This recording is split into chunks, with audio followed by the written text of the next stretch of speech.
Another story I heard about myself.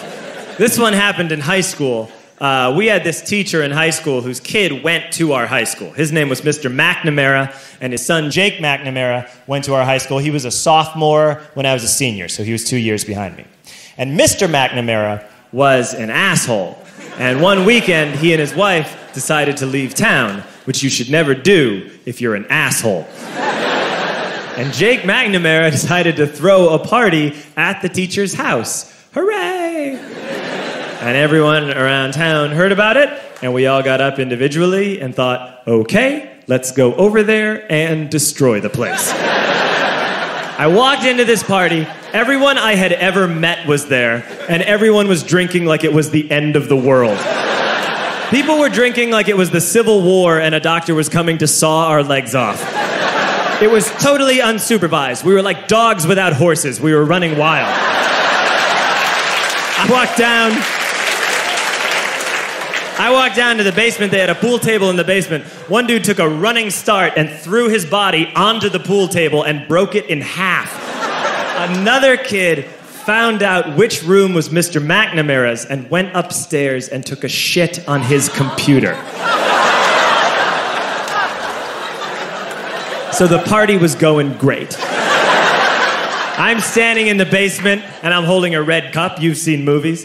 And I'm standing there and I'm holding a red cup and I'm starting to black out. And I guess someone said like, something police. And in a brilliant moment of word association, I yelled, fuck the police! Fuck the police! And everyone else joined in. 100 drunk white children yelling, fuck the police.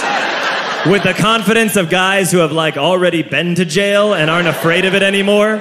You know, that like, I serve my nickel, you come and take me confidence. But white children. The reason someone had said something police was because the police were there. So a Chicago police officer walked down the stairs and got to the bottom in the basement and looked out over a sea of drunk toddlers yelling, fuck the police, in his face. And he was almost impressed. He's like, wow. And then he leaned into his walkie-talkie and went, get the paddy wagon. And my friend John, who is now a father, this man now has a baby, he grabbed a 40, smashed it on the ground, and yelled, scatter! And everyone ran in a different direction.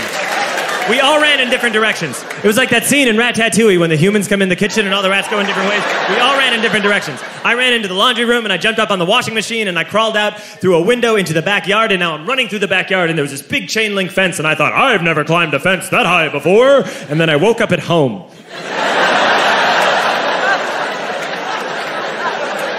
On Monday, I went to school because that's what we did back then.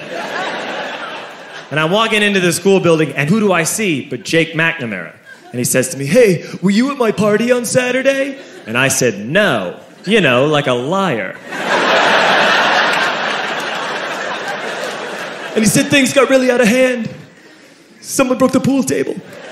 Someone took a shit on my dad's computer.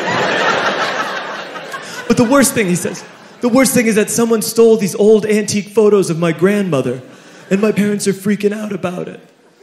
And I had that thought that only blackout drunks and Steve Urkel can have.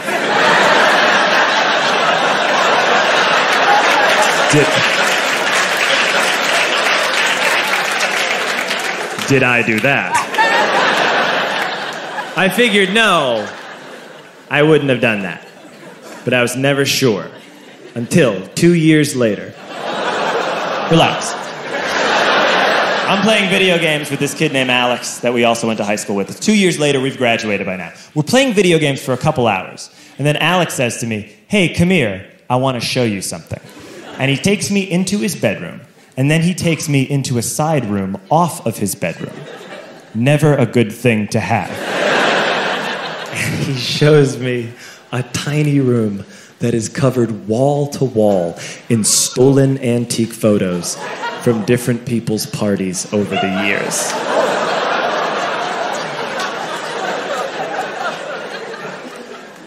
said, "Why?